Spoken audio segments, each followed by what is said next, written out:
हामी गोर्खाल्यान्ड एक्टिभिस्ट समूहको यो जुन चाहिँ पर्चा वितरण कार्यक्रम आज यो पहिलो चरणको खर्साङको अन्तिम कार्यक्रम हामी यहाँ गर्दैछौँ। हाम्रो यो कार्यक्रम मेरो गोर्खाल्यान्ड मेरो दायित्व भन्ने जुन हाम्रो एउटा स्लोगान छ, गोर्खाल्यान्ड चाहिँ आफ्नो दायित्वमा बनाउनुपर्छ, हामीलाई चाहेको कुरो हो। त्यसले गर्दाखेरि सरकारले दिन्छु भनेर माग्ने सवाल होइन, यो हाम्रो बाध्यता हो, हामीले माग्नुपर्छ भनेर हामीले गोर्खाल्यान्डको यो विचारहरू हामीले जनमानसमा लिएर गइरहेछ र तपाईँको माध्यमले हामीलाई अझै सुविधा हुन्छ, अझै तपाईँको माध्यमले धेरै मानिसले हेर्छ।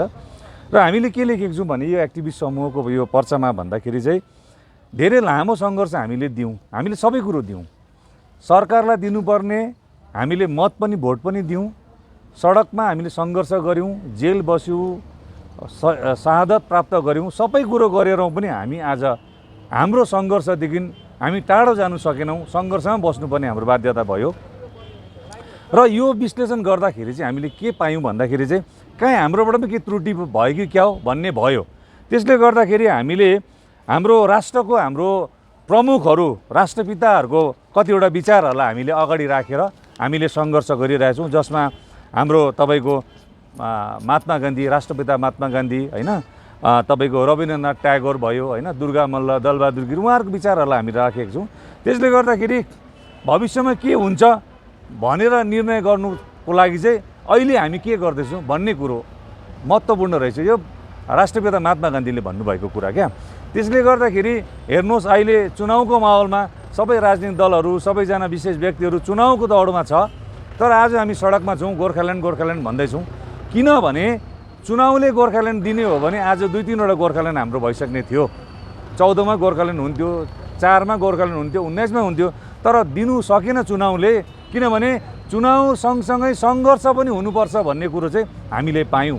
हामीले दिल्लीमा एमपी पठाइसकेपछि हामी यहाँ चुप लागेर बस्यौँ, हामीले केही पनि गरेनौँ र बेला बेलामा झकझकाउने कामहरू गरेनौँ।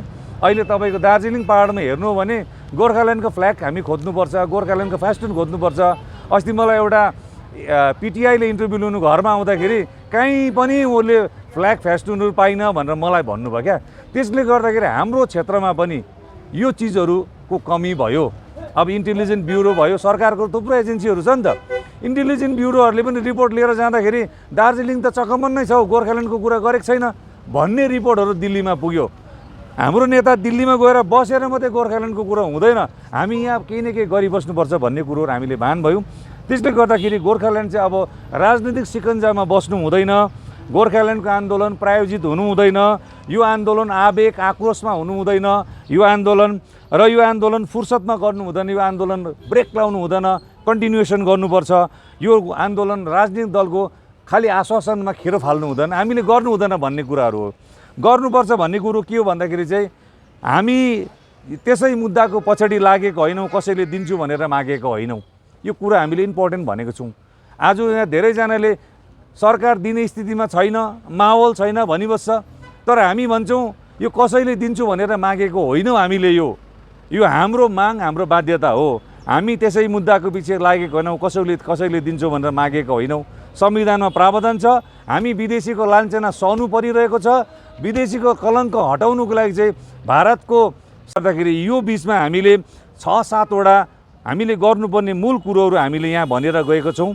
र यहाँ धेरैजनाले भन्छ तपाईँहरू कम्ती छ भन्छ, हेर्नुहोस् साह्रो कुरोमा कम्ती नै हुन्छ, सजिलो कुरोमा बेसी हुन्छ होइन, साह्रो कुरोमा कम्ती हुन्छ। यो हाम्रो कुरो साह्रो छ, यत्रो ठुलो सङ्घर्ष गर्दा पनि प्राप्त नभएको कुरो साह्रै हो, यो असम्भव हो, के अरे कठिन छ, तर यो असम्भव छैन। त्यसैले गर्दाखेरि हामीले यहाँ एउटा कुरो भनेको छौँ, रवीन्द्रनाथ ट्यागोरले भनेको छ, यदि तिम्रो पुकार सुनेन भने तिमी एक्लै भए पनि अगाडि आऊ भनेर भनेको छ, यदि तो डाक सुने केउ नआसे एक्ला चलो रे। यो कुरोहरू लिएर आज हामी प्रत्येक परिवारबाट एक्लै भए पनि निस्किँदैछौँ, तर हाम्रो पछाडि हजारौँ शुभचिन्तकहरू छ। यो कुरो तपाईँको प्रेसको माध्यमले भन्दैछौँ। आज हामी दिल्लीमा कार्यक्रम गर्छौँ, ठाउँ कार्यक्रम गर्छौँ, हामी कसैको पैसा लिएर, बिजेपीको पैसा, टिएमसीको पैसा, कङ्ग्रेसको पैसा लिएर हामी काम गर्दैनौँ, कुनै कन्ट्र्याक्टरको पैसा लिएर काम गर्दैनौँ। हाम्रो पछाडि धेरैजना त्यस्तो शुभचिन्तकहरू जसले हामीलाई अर्थ सहभागिता दिन्छ, ती अर्थ सहभागितामा लिएर हामी हाम्रो कामहरू गरिरहेका छौँ। हामीसँग अहिले पनि तपाईँको यी खरसाङको एकजना दाजुले यो नम्बर हेरेर मलाई फोन गर्नुभयो होइन, उहाँले बाइट पनि दिनुभएको छ हाम्रो यसमा। उहाँले भन्नुभयो फर्दर खरसाङ आउँदाखेरि हामीसँग भेट्नु, अहिले पनि मिरिकतिरबाट दार्जिलिङतिरबाट अघि गोर्खेहाटमा हामीसँग भेट्नु आयो, सङ्घर्षमा हामी पनि सहभागिता हुन्छु भनेर भन्दैछ। हामी कसैलाई लोभ देखाएर डर देखाएर हामी यो सङ्घर्षमा मान्छेलाई सामेल गराउन चाहँदैनौँ। जुन दिन हामी दिनु सक्दैन त्यो मान्छे फर्केर जान्छ, जुन दिन डर मान्दैन त्यो मान्छे फर्केर जान्छ। तर उसको स्वेच्छाले उसले बुझेर यो सङ्घर्षमा आयो भने उसले मलाई मन नपराउनु सक्छ, तर उसले गोर्खाल्यान्डको निम्ति यो सङ्घर्षमा बस्छ। आज एउटा नेताको कारणले गर्दा ऊ सङ्घर्ष छोडेर जान्छ, पार्टी छोडेर जान्छ। तर यो सङ्घर्ष हामीले यस्तो खालको निर्माण गरेर जाँदैछौँ। आज यो सङ्घर्ष बुझेर आउनुपर्छ। भोलिको दिन किशोर प्रधानले गल्ती गर्यो भने किशोर प्रधानलाई लात लगाएर निकाल्नुपर्छ। तर यो सङ्घर्ष छोडेर जानु हुँदैन भन्ने गोर्खाल्यान्ड एक्टिभिस्ट समूहले एउटा नयाँ विचार स्थापित गरेर गएको छ। त्यसले गर्दाखेरि नेताले भुल गर्छ भने नेतालाई निकाल्नुपर्छ, तर सङ्घर्षबाट भाग्नु हुँदैन भन्ने कुरो हामीले गोर्खाल्यान्ड एक्टिभिस्ट समूहले एउटा नयाँ विचार लिएर गएको छ। हामीसँग युवाहरू जोडिँदैछ, हामीसँग कलाकार जोडिँदैछ, हामीसँग साहित्यकार जोडिँदैछ, हामीसँग नाट्यकर्मी जोडिँदैछ, हामीसँग गायक जोडिँदैछ। यी सब कुरोहरू हामीसँग बिस्तारै हामी पर्याप्त ठाउँमा पुग्दैछौँ। त्यसले गर्दाखेरि हामीले अन्तमा भनेको छौँ गोर्खाल्यान्डको निम्ति सङ्घर्ष गर्नलाई हामीसँग रहेको एउटा हतियार जुन सधैँ हामीसँग रहन्छ त्यो हो आत्मविश्वास। हामी आत्मविश्वास छौँ, हामी पोजिटिभ छौँ। धेरैजना निराश भयो, 2024 भित्रमा पनि गोर्खाल्यान्ड भएन। हिजो मोदी साहबले सिलगढीमा पनि घोषणा गरेन।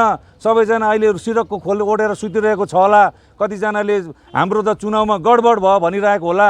तर हामीलाई थाहा थियो 2021मै, त्यसले गर्दा त्यति बेलादेखि हामी मैदानमा छौँ। आज पनि मैदानमा छौँ। जबसम्म गोर्खाल्यान्ड हुँदैन तबसम्म मैदानमा हुन्छौँ। अनि यो मैदानको सङ्घर्ष हामी गणतान्त्रिक रूपमा गर्छौँ। यो कुरोहरू हामी भनेको छौँ। त्यसले गर्दाखेरि गोर्खाल्यान्ड हुन्छ, गठन हुन्छ, अवश्य हुन्छ। यो हामीसँग आत्मविश्वास छ। यही आत्मविश्वास लिएर आज हामी खरसाङ बजारमा आयौँ।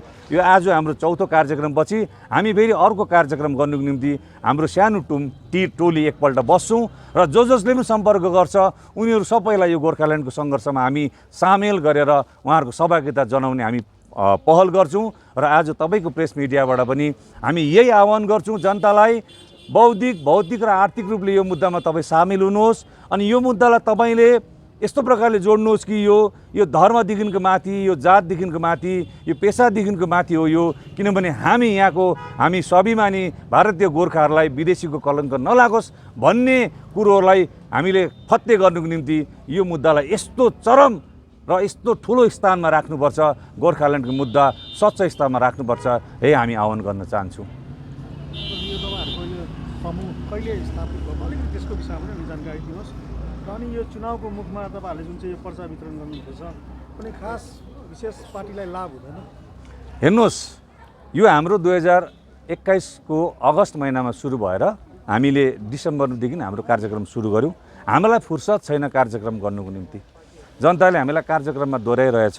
त्यसले गर्दाखेरि चुनावमा हामीलाई कसलाई लाभ हुन्छ, कसलाई हानि हुन्छ हामीले त्यो विश्लेषण गर्नु आवश्यक छैन। हामीलाई चाहे कङ्ग्रेसले जितोस् कि बिजेपीले जितोस् कि टिएमसीले जितोस् कि कसले जितोस्, जबसम्म हामी वैचारिक रूपमा यो गोर्खाल्यान्डको सङ्घर्षमा सङ्गठित हुँदैन, कसैले जिते पनि हामीलाई नाफा नोक्सान केही हुनेवाला केही देखिएन हामीले। त्यसले गर्दाखेरि अब नाफा नोक्सान लाउनेले हामीलाई कसरी हेर्दैछ त्यो हामीलाई थाहा छैन। तर यो गोर्खाल्यान्ड चाहिँ यो जीविका होइन, यो जीवनसित जोडिएको सवाल हो। हामी भन्दैछौँ यो चुनाव कुनै राजनीतिक दलको लागि जीविका होला, यो कुनै विशेष व्यक्ति, कुनै बुद्धिजीवीको लागि वर्षभरि खाने एउटा उपाय होला। तर हाम्रो लागि त्यो होइन। हाम्रो लागि यो चुनाव अथवा हाम्रो लागि यो गोर्खाल्यान्ड जीविकासित होइन, जीवनसित जोडिएको सवाल हो। यस्तो चुनावमा हामीले 2088 सालदेखि 6 पल्ट एमपीको लागि हामीले गोर्खाल्यान्डको नाममा भोट गराएर जितायौँ। पटक पटक हामीले एमएलएहरू गोर्खाल्यान्डको नाममा जिताएर पठायौँ। तर पनि गोर्खाल्यान्ड नहुँदाखेरि यो पालिको चुनावमा कसलाई नाफा हुन्छ, कसलाई नोक्सान हुन्छ हामीलाई भन्नु केही छैन। हामी सडकमा हुन्छौँ, सङ्घर्षरत हुन्छौँ।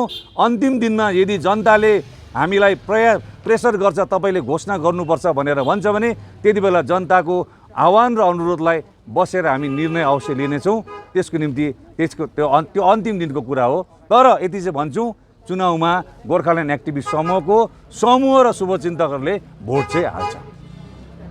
कुनै विशेष दललाई समर्थन त्यस्तो केही छैन भनेको छु त। हाम्रो लागि अहिले सबैजना बराबर छ। हेर्नुहोस्, एकजनाले डाइरेक्ट हिर्काउँछ, एकजनाले पछाडिबाट हिर्काउँछ, एकजनाले माया गरेर हिर्काउँछ, एकजनाले रिसाएर हिर्काउँछ। त्यही त छ कुरा। आज को चाहिँ राम्रो को नराम्रो के भन्नु भनिन्छ नि त। ताप्केको तापले उफ्रिँदाखेरि भुप्रमा झर्छ भन्छ नि त उहिलेको बुढापाकाले। त्यो तापबाट उफ्रिँदाखेरि त कहाँ जान्छ, आकाश त जाँदैन, उफ्रेर त भुइँमा झर्दा त आगोमै त बस्छ। त्यसले गर्दा यो स्थिति गोर्खाहरूको छ आज। त्यसले गर्दाखेरि दुश्मनको दुश्मन मित्र हुनु सक्दैन। यो कुरोहरू हामीले याद गर्नुपर्छ। कसै कसै दुश्मन मित्र हुँदाखेरि दार्जिलिङ छताछुल्ल छ त आज। हामी त्यो प्रयासहरू हामीले सबै हेरिसक्छ। किनभने सङ्घर्ष विज्ञान हो, सङ्घर्ष विज्ञान हो, सङ्घर्ष सिद्धान्त हो, सङ्घर्ष नीति हो। र यो नीति विज्ञान र के अरे सिद्धान्तलाई चाहिँ हामी अनुसरण गरेर जाँदाखेरि हामी स्पष्ट छौँ। हामी वैज्ञानिक रूपमा फर्मुलामा चल्ने समूह हो, हामीलाई कहाँ असुविधा छैन। त्यसले गर्दाखेरि हाम्रो सङ्घर्ष भनेको गोर्खाल्यान्डको निकासको सङ्घर्ष हो।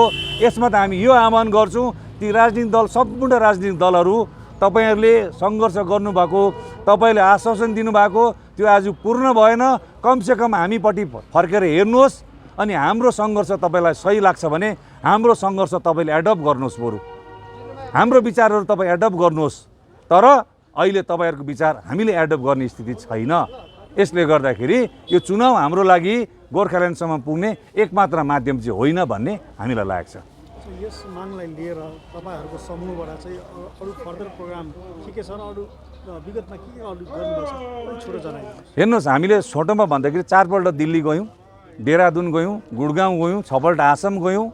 हामीले कमसेकम पनि दार्जिलिङको विभिन्न ठाउँमा 30वटा भन्दा बेसी पथसभाहरू गऱ्यौँ।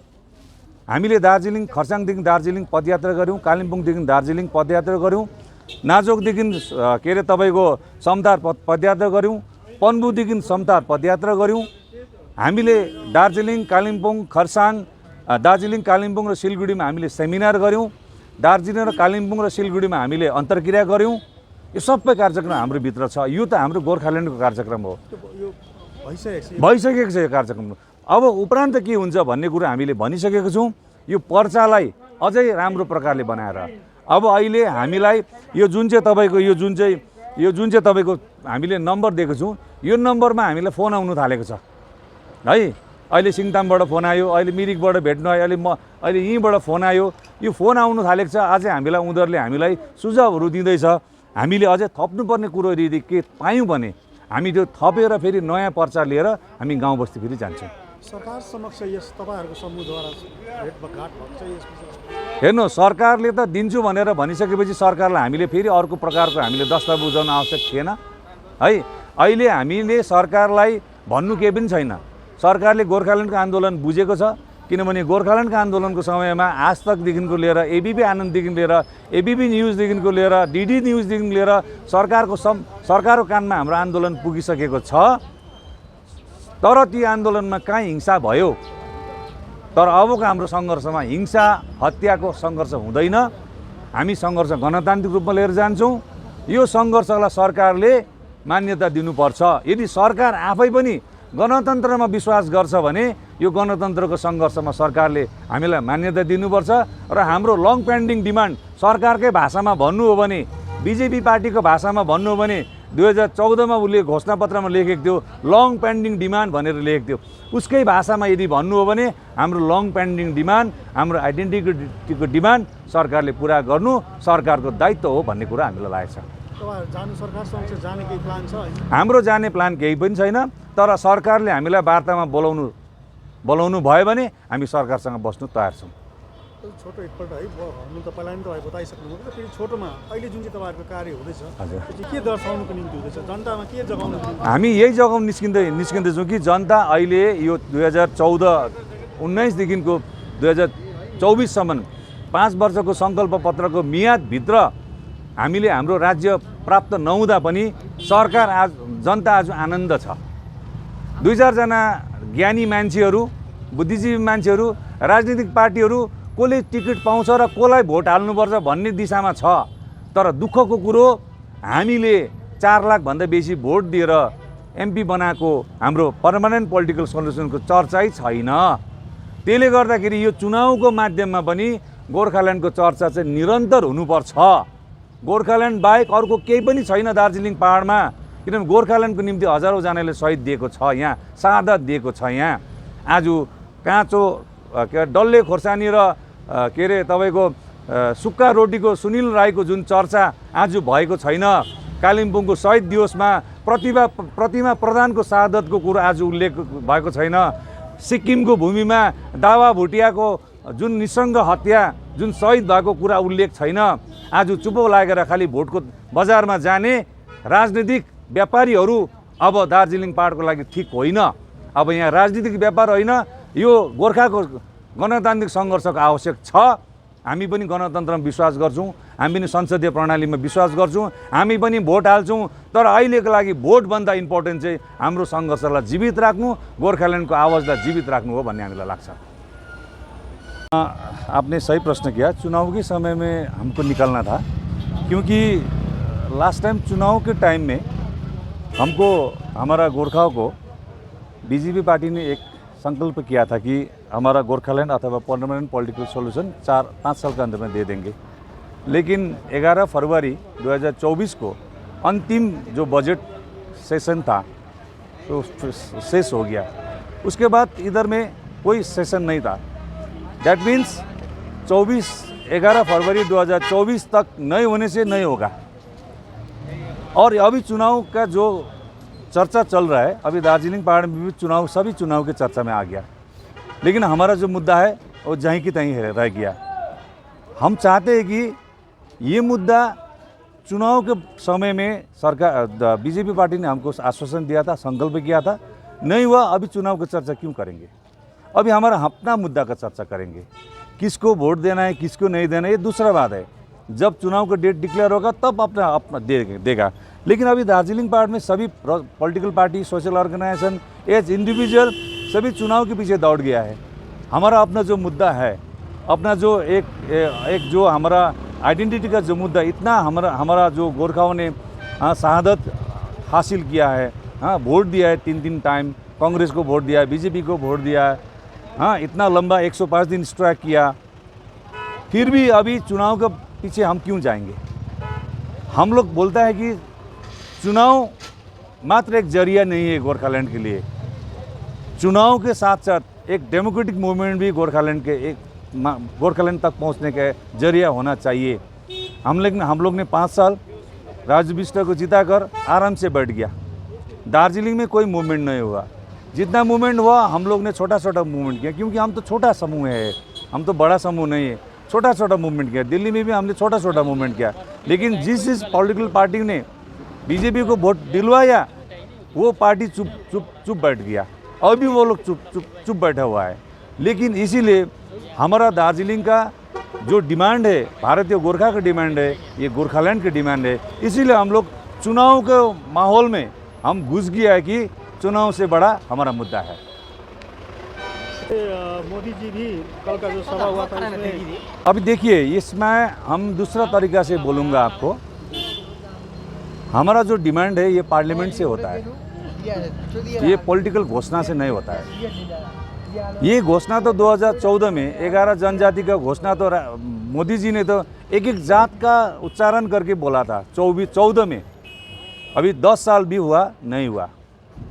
घोषणा तो अमित शाह जी ने भी किया था, घोषणा तो राजीव प्रताप रूडी ने भी किया था कालिम्पोंग में, घोषणा तो कैलाश विजयवर्गीय ने किया था।